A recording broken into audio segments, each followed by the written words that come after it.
if you're going to play in the playground or at night, winners stay. Right. And you want to play all the time. You want to develop your Absolutely. game. Okay, winners stay.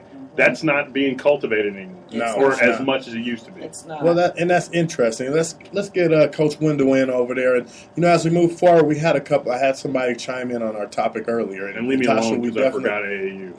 Tasha, we wanted to ask you about what you think about that prep to pro. Let's get Wendell introduced here so everybody can talk to him. But I had Howard Payne. He actually coaches out Green Valley. He coaches with Triple Threats girls basketball, and he made a suggestion. He stated that go back to the old system where talking about from prep to pro. Mm-hmm. Go back to the old system. You don't hire an agent. I think you said that, right? What's that? If you don't hire an agent, I you say don't so get many drafted. good things. I can't. Yeah. And you can. So he says where if you don't hire an agent you can go and back. don't get drafted, you can go to college. That's right. You can go back. I think that's excellent. Why It's a not? smart. Because you didn't get paid. No. to play. Well, that's the issue. Is some of the agents, quote unquote, as Coach Carey said a few weeks ago when we talked to him. He called the AAU guys flesh peddlers. He just said, "Look, it's up to the highest bidder. Only he you can pay say them." that. Well, I mean, he said what he said. So he knows more about it than I do. I can't really comment. But ultimately, he said, "Look, the AAU system, the way it is, the guys with the money, they get the time." Yeah, that's right. And that's too bad because ultimately, if you got a kid who's a talent and physically gifted or what have you, we need to cultivate that. Absolutely. You need to. Now, Coach Wendell, you're sitting over there. You look like you got a lot to say about this topic. And I know we've been having you waiting, man, and I'm sorry about that. But tell us, introduce You can't get yourself. a word edgewise over you and I. You're right. It's tough in here. You got to jump into this now. Me and Jeff been doing this. Now, go ahead and tell everybody what you're a coach right now. You're coaching. So I am. Go ahead, pitch Head your coach school. For our futures team at Thomas Jefferson High School, and Okay. also the Every man a C Spartan. team. That's right. Every man a Spartans. That's right. Some great Spartans that came out of there, too. Lots of great Boy, Spartans. that ain't no lie. I coached with a few of them over at South. So, Every man a rebel. yeah, every man Yeah. definitely Call rebel. back. Shout out to Spartans to rebel. I also went to South. Did you really? See? So now he's right there. So it's And I what a played against trade. them in- Right, what a trade-off, right? And that's good, though. So what's going on over there at TJ? I know Ascari, great AD. He has a lot of passion to bring that school back. He looks like he's trying to grab a hold of the alumni and things like that. We talked, but tell us what you guys are doing with the football program. It's springtime. You're developing your futures. Yes. We are. But I know you got to get ready for season. I know varsity JV has to begin prepared. So what's going on, Coach? We're just right now just kind of building. Okay. We have a lot of kids that are in the building now that didn't play football last year that are wanting to come play football. So foundational skills or fundamental stuff. Right. Right. So right Yeah. now we're just kind of bringing the school back. Absolutely. That's what we're just rebuilding right now. Perfect. We're building that positive attitude. Right. Changing from one group to the next. Good. So that's kind of what we're doing right now. And our head coach for our football program, Jesus Escobedo, is doing a great job, man. Fantastic. That's great. Great Well, he job. started real well by getting you. You've been doing a lot of things in the community. We started off coaching in the same organization at the Park Hill Blackhawks. Yeah, so we need Coach Wendell to get a raise. Yeah. Hey, he needs to- You just said he did a great job, so I'm just here to under the politics of do that right. Get him a check. Yeah, we want him paid. A bigger check. Hey. I'm with that, man. Right. All day long. Well, you do a lot. You're in the community. We coach over at the same rec center with girls, and I coach with the girls. He coaches with the boys. And what is that transition that needs to take place to be able to keep these kids connected going into high school? What are you seeing there? Because we're in that same realm, and I have my own opinion. But what do you think about that? Because you're in high school now. Right. Well, first of all, just within DPS needs to grab a hold of those kids in their own schools to keep them there. That's kind of what the Futures program is. Right. It's allowing the kids that are choiced into their schools to be able to come in and play for their high school coaches. Coaches that they're going to see when they get to school. Right. It makes it a whole lot better for us. So as coaches. foundationally, you got more of a easier transition for the kids. Is that what it is? Yes, it's a great transition. Good. It makes it a lot easier for the middle school students when they get to the high school level. It's better for them. Well, Great. that speaks on to what my son was saying earlier. It's just you want to feel like you're going in with a group that you know people.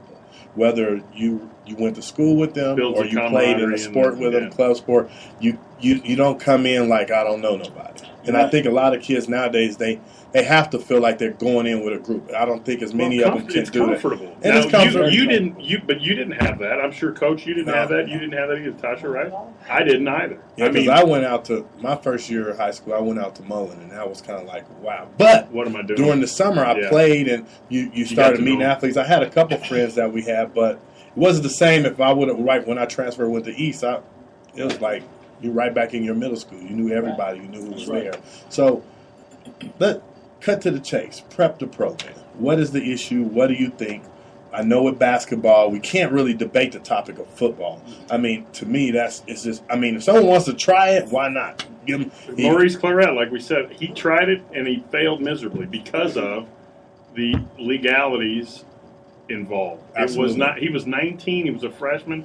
But see, they didn't let him in. That's the point. It was a legal issue. It wasn't Right. necessarily his ability, and that's one of those things to me. It's like it was a head scratcher because they've got a monopoly. Right. The NFL's got now. He could have gone to Canada. He could have gone to the Arena League, I guess, back in the day. Right. But the NFL held him out because look, their bylaws strictly say 21 years old or third year in college. Right. So like Manziel was a sophomore. That's right. So he had redshirted freshman year, wins the Heisman last year. Did what he did, and so he goes in the draft. Well, with football, man, if you think back, John Madden had one person in mind that he said could have went from high school to the pros. Who? Ex-Denver Bronco, A.J. Williams. Oh, yeah. Watched him when he was out in California. Said he was the only kid that probably could have went from preps to pros. Well, he could run, man. That's one kid out of That's one kid out of so many in football. How many hundreds of thousands? It sure is. It is Football's different. way different. Absolutely. Bodies are not. It's not developed, but then there's a lot with the not to say basketball doesn't take technique, baseball and all that, but I think that technique and that strength and that ability to learn different things is it's emphasized more in football. You know, basketball, you can have that raw talent that'll let you still get out there and play. I mean, look, you see some middle school kids that jump in and play with some high school kids, and they're actually able to play with That's them. right. You know, it's the same way where high school kids can jump in and play with these pros. They may get muscled around a little, but they still can play the game, you know? All that is go out to the streets and you watch kids play basketball. Come to a rec center, watch kids play basketball. It's not all adults. You got that's just basketball. Basketball you got is a variety of kids, age group. Yeah, so you're right. Basketball is way different. Well, see, and that's my thing is why are they making that big deal about them going pro? Like, if they make that choice, it's a business decision. Right. I mean, hey, you got kids that when we see those, phenom kids that graduated from college at 16 and now they're getting their doctorates at 18, and it's like he's in the operating room. Nobody's saying, whoa, stop. No. You can't operate until you're 22. No, I would say that. Well, no, I know you had. Come on. But no, but I'm just saying. Come on. Then you don't want to touch this moneymaker. Come on. You're right, but here's I know. But stop. But that's my thing. I agree, but they don't say that though. Right. You know what I mean? But here's one thing for you too: those pros or just those businesses also have an image. Yeah. So your image, your product, if your product is not where it should be, you taking some kids that are high school, you don't want your product to suffer. Well, think about that. You got to look. I'm the world's youngest surgeon. No, seriously. If I'm 18 years old, I'm the world's youngest surgeon. Who in their right mind is going to be the guy to go, oh, great, just do my appendicitis? Super. He's going to sign his name right on my side here. Right. No, seriously. 18, right. No, I'm with you. He may have the intellect. Right. He may not have the maturity. Right. He may have but no one stops that. You don't see them putting in play. I know, and I'm saying, but in sports, they don't understand. The younger people prevail. It's about youth. It is. So you only have that window. You know, it's not like a job where, as you gain more experience as a doctor or a lawyer, you become more valuable. Right. In sports, your value is early. Your value is at 18. If I can get in at 18, why not? Looking around this room, I'm going to say one thing. You're the oldest. No. Yeah, that, you better stop too. But no, what I'm going to say is why is youth wasted on the young?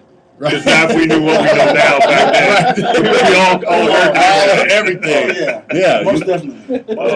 And you're absolutely true with that. I mean, you're absolutely correct with that. Now, Tasha, what do you think about that? You have, your sons, and Wendell, I know you have kids also. We'll get to you on that question too. But how, with the prep to pro, what is it like with your son? He's in high school, and keeping him humble to try and emphasize go through college so he does have something. Like, that's my main thing is I want you to have something after. I see that way, but if I know an agent came and said, man, look, this kid can go second round football, how do you not say, let's go get this money and then set up a plan where you go to school? So what are you teaching with your children? You know what? It is very, very hard because I'm going to tell you right now, my older son thinks he's already in the NFL.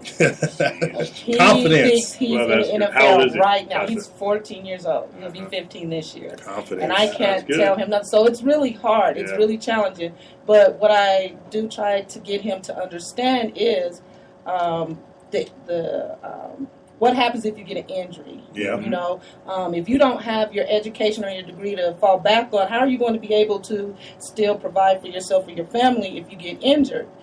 Of course, he's 14. I'm not going to listen. Right. Yeah, he doesn't listen to me at all. Anybody who plays sports, you're going to get hurt. And it's really hard keeping him off the field because he's so passionate about football. That's great. He plays when he's hurt, and so it's really, really hard to get through him. Now, the little one, he's 7. He'll be 8. I can kind of talk to him as of right now. Right. Yeah. But when he gets to, 12. Yeah. To the age, I don't know. It's really hard. Well, he has his brother. Right. So, he's looking at that and he's listening to that. So that influences a little. So he'll be 18. Your oldest will be 18. Your youngest will be 11 or so. Mm-hmm. So that's really, he's going to learn a lot by watching the experience that Absolutely. he's had. You know what? I sure do hope so. Yeah, man. It'll make my job easier. Yeah, that ain't no way. Absolutely. Best job and worst job all the same time. Absolutely. Because you have to be creative, and as everything keeps changing, you can't always apply that same remedy that our parents or our grandparents, gave to us and passed on. You can't do that anymore. Especially with the way kids' attention spans. It is microseconds. Oh, my goodness, yes. Well, I got one for you then. What's your thoughts when your son goes to school and he has the opportunity to go pro? Do you say no, or do you say finish your 4 years first, get your degree, or are we going away? What are you going to do, Mom?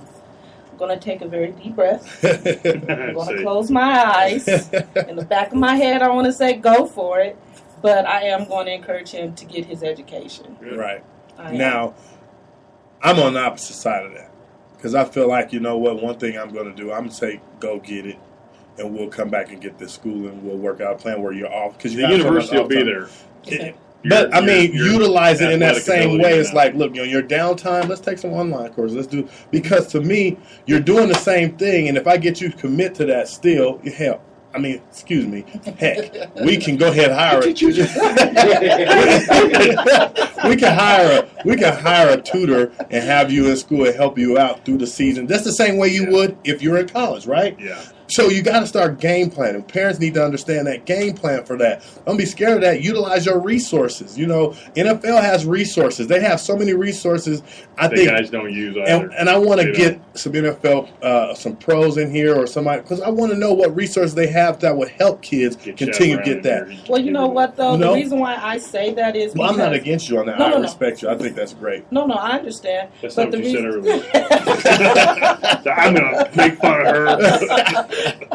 But the reason why I say that, though, is because I just think, like, nowadays kids get too sidetracked, So if they know that they can go make the dollar without, going to school first, they might not have that passion to go back to school. Absolutely. And, earn that degree or whatever the case may be. So that's the only reason why I would really push the education while it's still kids go to school. Yeah. Well, but it's kind of a hand-to-hand thing. I'm going after this education. I'm going after this schooling because I get to play my sport. Mm-hmm. But if I can play my sport without doing this, then I'm peace. It's all about the money. I'm doing it. What do you think, Coach Wendell? I just kind of want to bring up one person to you guys and see if you remember this kid, Freddie Adu. Oh, yeah, the 19-year-old kid played for the Washington. Right, 14 years old. Yeah, right. 14, yeah. He was 14 and got that money. Yeah, soccer doesn't hesitate to pay you. Right. No, that's right, they don't.